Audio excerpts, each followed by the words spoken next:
அனைவருக்குமே வணக்கம். மகாராஷ்டிரா மாநிலத்தில் புனே மாவட்டத்தில் குஞ்சுவானே அப்படின்ற ஒரு கிராமம். இந்த கிராமத்தில் அந்த மாவட்டத்தில் ரொம்பவே ஃபேமஸான ராஜ்கர் அப்படின்ற ஒரு கோட்டை ஒன்று இருக்கு. இந்த கோட்டைக்கு பொதுமக்கள், சுற்றுலா பயணிகள் அப்படின்னு சொல்லிட்டு நிறைய பேர் வந்து செல்வது வழக்கம். அப்படி தான் சரியா ஜூன் 18, 2023 ரன்வீர் அப்படின்ற ஒருத்தர் அந்த கோட்டையை சுற்றி பார்த்துட்டு அங்கேருந்து அந்த பாதை வழியாக வேற ஒரு ஊருக்கு போகலாம் அப்படின்னு சொல்லிட்டு பிளான் பண்ணியிருந்திருக்காரு. அதன் அடிப்படையில் மதியம் 2 மணி வாக்கில் அந்த கோட்டையை சுற்றி பார்த்துக்கிட்டு இருந்திருக்காரு. அந்த சமயத்தில் சம்மர் அப்படிங்கிறதுனால கூட்டம் எதுவுமே இல்லாமல் தான் இருந்திருக்கு. தொடர்ந்து ரன்வீர் அந்த கோட்டையை சுற்றி பார்த்து கொண்டு அப்படியே நடந்து சென்று கொண்டு இருக்கும்போது தான் ஒரு பயங்கரமான ஒரு ஸ்மெல் அவருடைய மூக்குக்கு வந்து இருந்திருக்கு. என்னடா அது ஏதோ வினோதமான ஸ்மெல்லாக இருக்கு அப்படின்னு சொல்லிட்டு அந்த ஸ்மெல் எந்த திசையில் இருந்து வருதோ அந்த திசையை நோக்கி இவர் நடக்க ஆரம்பிச்சிருக்காரு. அப்படி தொடர்ந்து அவர் நடந்து போனதில் ஒரு இடத்துல ஒரு பயங்கரமான ஒரு விஷயத்தை பார்த்துருந்துருக்காரு. அது என்னன்னா, ஒரு மனிதனுடைய சடலம் குப்புறப்படுத்த நிலையில் ரொம்பவே கொடூரமான முறையில் கிட்டத்தட்ட அழுகுன நிலையிலையும் ஒரு கருப்படைஞ்ச நிலையிலையும் அந்த இடத்துல கிடக்கிறத பார்த்துருந்துருக்காரு. இதனால் பதறி போன அந்த நபர் உடனடியாக பக்கத்தில் இருக்கிற போலீஸ் ஸ்டேஷனுக்கு இப்படி ஒரு சடலம் இந்த இடத்துல கிடக்கு, உடனடியாக இங்கே வாங்க அப்படின்ற தகவலை கொடுத்து லொக்கேஷன் முதற்கொண்டு எல்லாத்தையுமே வாட்ஸ்அப்பில் அனுப்பி வச்சுருந்துருக்காரு. தொடர்ந்து லோக்கல் போலீஸ் அதிகாரிகள் சம்பவ இடத்துக்கு வந்து பார்க்கும்போது அது ஒரு பெண்ணுடைய சடலம் அப்படிங்கிறத அந்த சடலத்து மேலே இருந்த ட்ரெஸ்ஸை வச்சு கண்டுபிடிக்கிறாங்க. தொடர்ந்து ஃபாரன்சிக் டிபார்ட்மெண்ட் அதிகாரிகள்லாம் சம்பவ இடத்துக்கு வர வச்சு அந்த இடத்த கம்ப்ளீட்டாக சோதனை பண்ணும்போது ஒரு மொபைல் ஃபோன், ஒரு கூலிங் கிளாஸ், ஒரு பேக், ஒரு ஒயிட் கலர் ஷூ அப்படின்னு சொல்லிட்டு இந்த தடயங்கள் எல்லாமே அந்த இடத்துல இருந்து கிடச்சிருந்துருக்கு. மேற்கொண்டு சம்பவ இடத்துக்கு மெடிக்கல் டீம்லாம் வர வச்சு மருத்துவர்களை வச்சு அந்த சடலத்தை செக் பண்ணி பார்க்க சொல்லும்போது தான் ரொம்பவே ஷாக்கிங்கான டீட்டெயில்ஸ்லாம் தெரிஞ்சிருந்திருக்கு. அது என்னென்னா, இறந்து போன அந்த பெண்ணுடைய உடம்பு மேலே பல வெட்டுக்காயங்கள் இருக்குது அப்படின்னும் அவங்களுடைய தலையில் பயங்கரமான ஒரு காயம் இருக்குது அப்படிங்கிறதும் தெரிய வருது. இப்படி இந்த காயத்தெல்லாம் வச்சு பார்க்கும்போது யாரோ இந்த பெண்ணை வழிப்பறி பண்ணி கொலை பண்ணியிருக்கலாமோ அப்படின்ற சந்தேகத்தோட இந்த வழக்கு விசாரணையை தீவிரப்படுத்த ஆரம்பிக்கிறாங்க. முதற்கட்டமாக சுற்று வட்டாரத்தில் இருக்கிற போலீஸ் ஸ்டேஷனில் இப்படி ஒரு பெண்ணுடைய சடலம் இந்த இடத்துல கிடக்கு, ரீசெண்டாக ஏதாவது மிஸ்ஸிங் கம்ப்ளைண்ட் ஃபைல் ஆயிருக்கா அப்படின்னு சொல்லிட்டு லிஸ்ட்டு எல்லாத்தையுமே கேட்கவும் செய்கிறாங்க. அன்னைக்கு ராஜ்கர் அப்படின்ற கோட்டைக்கிட்ட இறந்து கிடந்த பெண்மணி யாராக இருக்கும்? இந்த பெண்மணியை யார் இந்த அளவுக்கு சித்திரவதை பண்ணி கொலை பண்ணது? 2023 மகாராஷ்டிரா மாநிலத்தில் ரொம்பவே பரபரப்பை ஏற்படுத்திய ஒரு மர்மமான ஒரு திகிலான சம்பவத்தை தான் இன்றைக்கி நம்ம வீடியோவில் பார்க்க போகிறோம். வீடியோவை எந்த இடத்துலையுமே ஸ்கிப் பண்ணாமல் தொடர்ந்து பார்த்துக்கிட்டே வாங்க. நான் உங்கள் Babu Shankar and welcome to Babu Shankar story.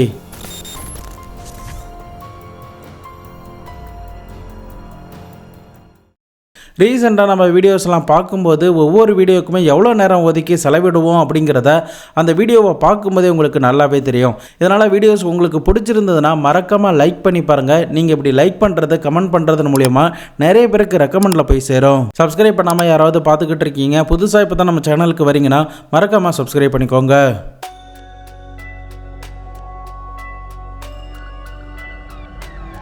Police அதிகாரிகள் சுற்று வட்டாரம் முழுக்க இருக்கிற போலீஸ் ஸ்டேஷனில் செக் பண்ணி பார்த்ததில் இந்த சடலத்தை மீட்டெடுத்த 4 நாட்களுக்கு முன்னாடி சரியா ஜூன் 14, 2023 மல்வாட் அப்படின்ற போலீஸ் ஸ்டேஷனில் தங்களுடைய 26 வயது நிறைந்த தர்சனா அப்படின்ற ஒரு மகளை காணோம் அப்படின்னு சொல்லிட்டு ஒரு அப்பா அம்மா கம்ப்ளைண்ட் கொடுத்துருக்கிறது தெரிய வருது. இதனால் போலீஸ் அதிகாரிகள் உடனடியாக அந்த பேரண்ட்ஸை கான்டாக்ட் பண்ணி இதே மாதிரி ராஜ்கர் அப்படின்ற கோட்டையில் ஒரு பெண்ணுடைய சடலத்தை நாங்கள் மீட்டெடுத்திருக்கோம், நீங்கள் வந்து அடையாளம் வந்து பார்க்க முடியுமா அப்படின்னு சொல்லி கேட்டிருந்திருக்காங்க. அதன் அடிப்படையில் தர்சனா அப்படின்ற பெண்ணுடைய அப்பா அம்மா உடனடியாக அந்த ராஜ்கர் பகுதிக்கு போயிட்டு அங்கே போலீஸ் அதிகாரிகள் மார்ச்சுரியில் வச்சிருக்கிற பெண்ணுடைய சடலத்தை காட்டும்போது அது தங்களுடைய மகள் தான் அப்படின்ற ஒரு அடையாளத்தையும் காட்டி இருந்திருக்காங்க. தொடர்ந்து போலீஸ் அதிகாரிகள் அந்த அப்பா அம்மாவை சமாதானப்படுத்தினதுக்கு பிறகு என்னாச்சு, கடைசியாக எங்கே போகிறேன்னு சொன்னாங்களா அப்படின்னு சொல்லி கேட்கும்போது ஜூன் 12 அதாவது சடலத்தை கண்டெடுப்பதற்கு 6 நாட்களுக்கு முன்னாடி தர்சனாவும் அவங்களுடைய நண்பனான ராகுலும் ராஜ்கர் அப்படின்ற கோட்டைக்கு சுற்றி பார்க்கறதுக்காக வந்தாங்க அப்படின்னும், அந்த சமயத்தில் ஈவினிங் ஆகியுமே தங்களுடைய மகள்கிட்ட இருந்து எந்த ஒரு காலும் வராததுனால உடனடியாக கால் பண்ணோம். அந்த சமயத்தில் யாரோ என்னுடைய மகளுடைய மொபைலை கட் பண்ணாங்க. அதன் பிறகு மறுபடியும் கால் பண்ணி பார்க்கும்போது மொபைல் சுவிட்ச் ஆஃப்னு வந்துச்சு. இதனால் தர்சனாவுடைய நண்பனான ராகுலுக்கும் கால் பண்ணி பார்த்தோம், அவனுடைய மொபைலும் சுவிட்ச் ஆஃப்னு தான் வந்துச்சு. 2 பேருக்குமே என்ன ஆச்சோ ஏதாச்சோ அப்படின்னு சொல்லிட்டு 2 பேருடைய குடும்பத்தார்களும் அந்த ராஜ்கர் கோட்டைக்கு வந்து பல்வேறு இடங்களில் தேடி பார்த்தோம். ஆனால் எங்கேயுமே அவர்கள் 2 பேருமே கிடைக்கல. அதன் பிறகு தான் நாங்கள் வந்து போலீஸ் ஸ்டேஷனில் கம்ப்ளைண்ட் கொடுத்தோம் அப்படின்ற ஒரு டீட்டெயில்ஸை தர்சனாவுடைய அப்பா அம்மா இந்த வழக்கை விசாரணை பண்ணுற போலீஸ் அதிகாரிகள் கிட்ட தெரிவிக்கிறாங்க. இந்த தர்சனாவுடைய அப்பா அம்மா கம்ப்ளைண்ட் கொடுத்த அதே போலீஸ் ஸ்டேஷனில் மறுநாள் ஜூன் 15ஆம் தேதி ராகுலுடைய அப்பா அம்மாவும் வந்து கம்ப்ளைண்ட் கொடுத்துருக்காங்க அப்படிங்கிறதும் தெரிய வருது. இப்போது ராகுல் மற்றும் தர்சனாவுடைய மொபைல் ஃபோன் 2மே சுவிட்ச் ஆஃபில் இருக்கிறதுனால ஒருவேளை ராகுலுக்கும் இதே மாதிரி சம்பவம் நடந்திருக்குமோ அப்படின்னு சொல்லிட்டு தொடர்ந்து ராஜ்கர் அப்படின்ற கோட்டையில், அதாவது தர்சனாவுடைய சடலத்தை மீட்டெடுத்தாங்களா அதே பகுதியில் பல்வேறு இடங்களில் தேடி பார்த்துருக்காங்க. ஆனால் எங்கேயுமே ராகுல் கிடைக்கவே இல்லை. இது ஒரு பக்கம் இருக்க, தர்சனாவுடைய பிரேத பரிசோதனை அறிக்கை வந்திருந்திருக்கு. அதில் மருத்துவர்கள் என்ன சொல்லியிருந்திருக்காங்கன்னா, இந்த பெண்ணை வேணுமுனே யாரோ கொலை பண்ண மாதிரி தான் இருக்குது, வேணுமுனே அடித்த மாதிரியும் வேணுமுனே வெட்டின மாதிரியும் வேணுமுனே தலையில் ஏதோ ஒரு பெரிய கல்லை வச்சு இடித்த மாதிரி தான் இருக்குது அப்படின்ற ஒரு தகவலை கொடுக்குறாங்க. மேற்கொண்டு தர்சனாவுடைய சடலத்தை மீட்டெடுக்கும் போது அதுக்கு பக்கத்திலேயே இரத்தக்கரை படைந்த ஒரு கல்லையும் சில நாட்களுக்கு பிறகு மீட்டெடுத்திருக்காங்க. இதை வச்சு பார்க்கும்போது தர்சனாவுடைய தலையை இதை வச்சு தான் உடைச்சிருக்கலாம் அப்படின்ற ஒரு முடிவுக்கும் வராங்க. இது ஒரு கொடூரமான ஒரு கொலை அப்படிங்கிறதுனால இந்த வழக்கை விசாரணை பண்ணுறதுக்காக 5 ஸ்பெஷல் டீம் ஃபார்ம் பண்ணப்பட்டு இந்த வழக்கை விசாரிக்க ஆரம்பிக்கிறாங்க. ஒவ்வொரு டீமுக்குமே 5 போலீஸ் அதிகாரிகள் நியமிக்கப்பட்டு மொத்தம் 25 போலீஸ் அதிகாரிகள் இந்த வழக்குக்காக மெனக்கட்டு இருந்திருக்காங்க. இந்த தர்சனா மற்றும் ராகுலுக்குள்ள ஏதாவது பிரச்சனை இருக்குமா, அவர்களுடைய நண்பர்களுக்கும் இவங்களுக்கும் ஏதாவது பிரச்சனை இருக்குமா, குடும்பத்தில் ஏதாவது பிரச்சனை இருக்குமா அப்படின்னு சொல்லிட்டு பல ஆங்கிளில் இந்த டீம் வேலை செய்ய ஆரம்பிச்சிருக்காங்க. மேற்கொண்டு இந்த 2 பேருமே ரீசெண்டாக யார்கிட்டலாம் அதிக நேரம் ஒதுக்கி பேசியிருந்திருக்காங்க, யாருக்கு கால் பண்ணியிருக்காங்க, அந்த ராஜ்கர் அப்படின்ற கோட்டைக்கிட்ட இருக்கிற சிசிடிவி காட்சிகள் அப்படின்னு சொல்லிட்டு எல்லாத்தையுமே கம்ப்ளீட்டாக செக் பண்ணும்போது தான் ஒரு சில தடயங்கள் அவர்களுக்கு கிடச்சிருந்திருக்கு. அப்படி அந்த தடயங்கள் என்ன அப்படிங்கிறது தெரிஞ்சுக்கிறதுக்கு முன்னாடி இந்த ராகுல் மற்றும் தர்சனா யார் அப்படிங்கிறத இப்போ நம்ம பார்த்தலாம்.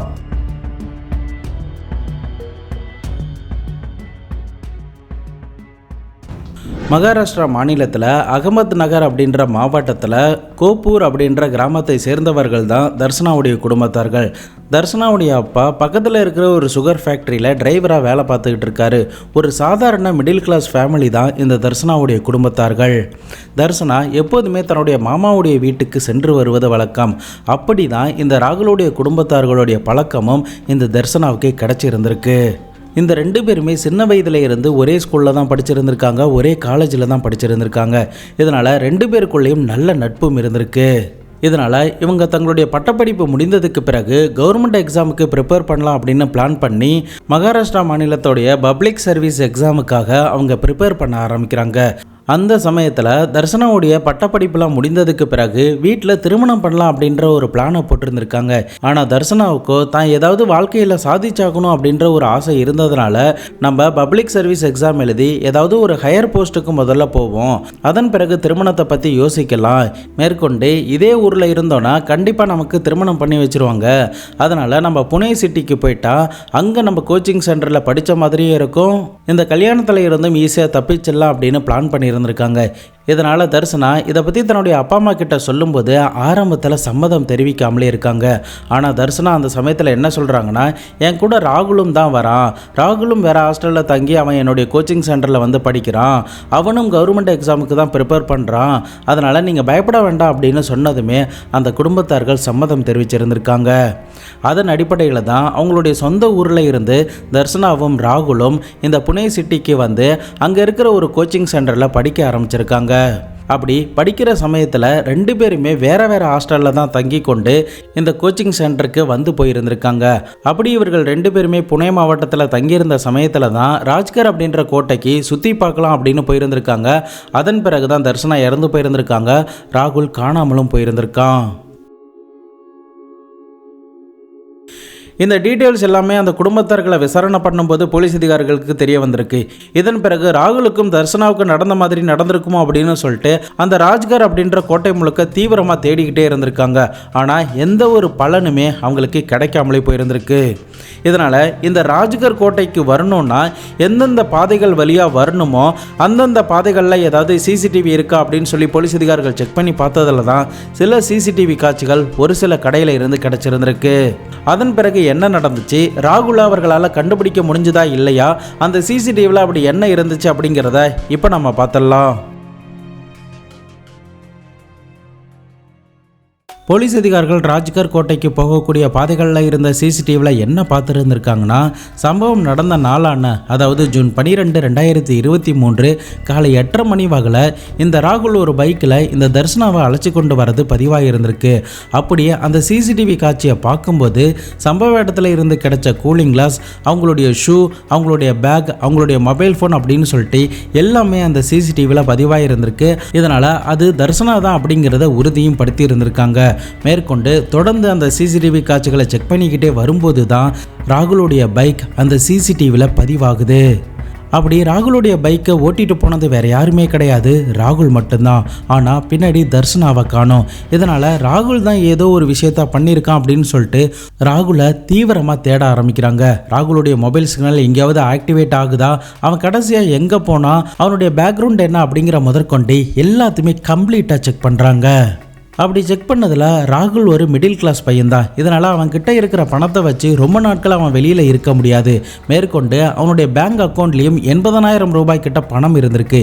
இதனால் அவன் எப்படியும் இதை யூஸ் பண்ணி தான் ஆகணும் அப்படிங்கிறதுனால போலீஸ் அதிகாரிகள் அவன் எங்கேயாவது யூஸ் பண்ணுறானா அப்படின்னு சொல்லிட்டு தீவிரமாக கண்காணிச்சுக்கிட்டே இருந்திருக்காங்க.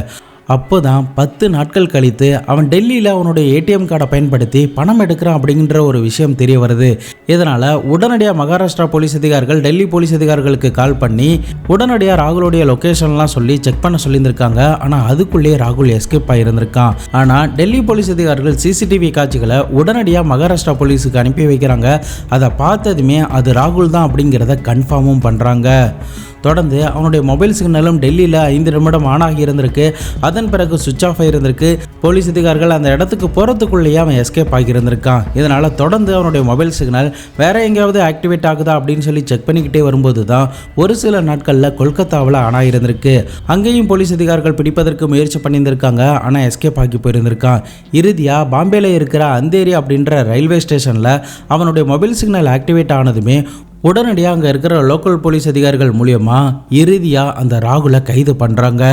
ராகுலை கைது பண்ணி கஸ்டடியில் எடுத்து விசாரணை பண்ணும்போது தான் சில விஷயங்கள் எல்லாமே தெரிவிச்சிருந்திருக்கான். இந்த தர்சனாவும் ராகுலும் சின்ன வயதில் இருந்து நல்ல நண்பர்கள். இதனால் இவர்கள் 2 பேருக்குள்ளேயும் காதலும் ஏற்பட்டிருந்திருக்கு. 2 பேருமே ரொம்பவே பாசமாக ரொம்பவே கேரிங்காக தான் இருந்திருக்காங்க. அதனால தான் 2 பேருமே புனே நகருக்கு வந்து கோச்சிங் சென்டர்லாம் அட்டன் பண்ணி ரொம்பவே தீவிரமாக படிச்சிருந்திருக்காங்க. இந்த சமயத்தில் அவங்க நீண்ட நாட்களாக காத்துக்கிட்டு இருந்த அந்த கவர்மெண்ட் எக்ஸாமும் வந்து இருந்திருக்கு. அந்த கவர்மெண்ட் எக்ஸாமில் தர்சனா மாநிலத்திலேயே 3ஆம் இடம் பிடிச்சிருந்திருக்காங்க. இதனால் அவங்களுக்கு ஃபாரஸ்ட்டில் ரேஞ்சர் ஆஃபீஸர் போஸ்டிங்கும் கிடைச்சிருந்திருக்கு. மறுபக்கம் ராகுல் போதுமான மார்க் இல்லாததுனால அவருக்கு எந்த ஒரு போஸ்டிங்குமே கிடைக்காமலே போயிருந்திருக்கு. தொடர்ந்து தர்சனா தான் பாஸ் ஆகிட்டாலே அவளுக்கு தான் வேலை கிடைக்க போகுது அப்படின்னு சொல்லிட்டு 2 பேருமே சந்தோஷமாக இருந்திருக்காங்க. ராகுல் ரொம்ப சந்தோஷப்பட்டிருந்திருக்கான். அதே சமயம் இதுக்கு மேலே நம்ம பொறுக்க வேண்டாம், 2 பேருமே திருமணம் பண்ணிக்கலாம் அப்படின்னு சொல்லி பிளான் பண்ணியிருந்திருக்காங்க. அதன் அடிப்படையில் தர்சனா ரிசல்ட் வந்ததுக்கு பிறகு புனே நகரில் இருந்து தன்னுடைய கிராமத்துக்கு வந்திருந்திருக்காங்க. அந்த சமயத்தில் தன்னுடைய அப்பா அம்மா கிட்ட தான் ராகுலை விரும்புகிறதாகவும் தான் ராகுலை தான் திருமணம் பண்ணிக்க போகிறான் அப்படின்னு தெரிவிக்கிறாங்க.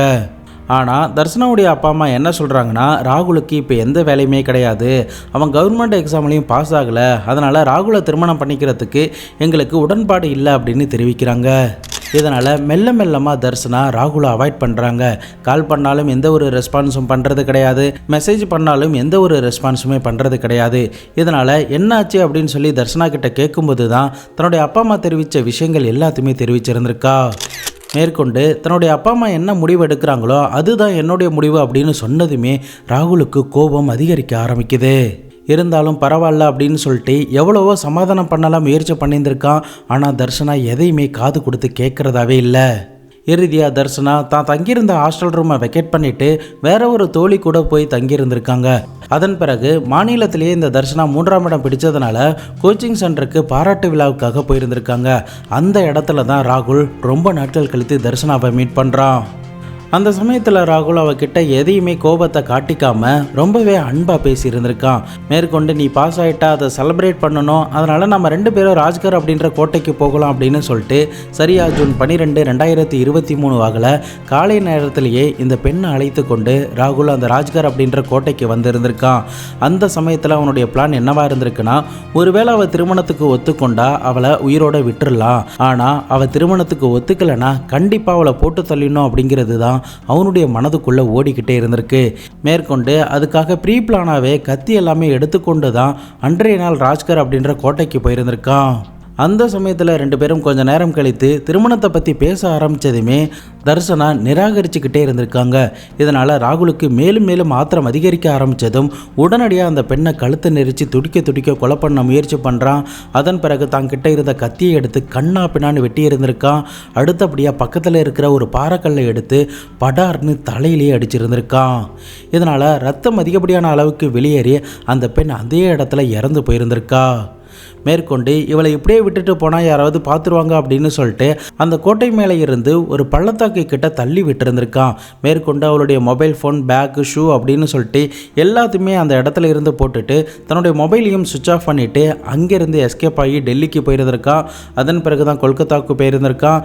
அங்கேருந்து தன்னுடைய சொந்தக்காரங்க கிட்டலாம் பேசியிருந்திருக்கான். மேற்கொண்டு பாம்பேக்கு வர சமயத்தில் தான் போலீஸ் அதிகாரிகள் அவனை சீக்கிரட்டாக கைது பண்ணியிருந்திருக்காங்க. இது எல்லாத்தையுமே இவனுடைய வாக்குமூலமாக பெற்றதுக்கு பிறகு தர்ஷனாவுடைய குடும்பத்தார்களும் சரி, ராகுலுடைய குடும்பத்தார்களும் சரி ரொம்பவே வேதனைப்பட்டிருந்திருக்காங்க. ராகுலால் அந்த ஏமாற்றத்தை ஏற்றுக்க முடியாததுனால தான் தர்ஷனாவுக்கு இந்த மாதிரியான ஒரு கொடூரமான செயலை பண்ணி இருந்திருக்கான்.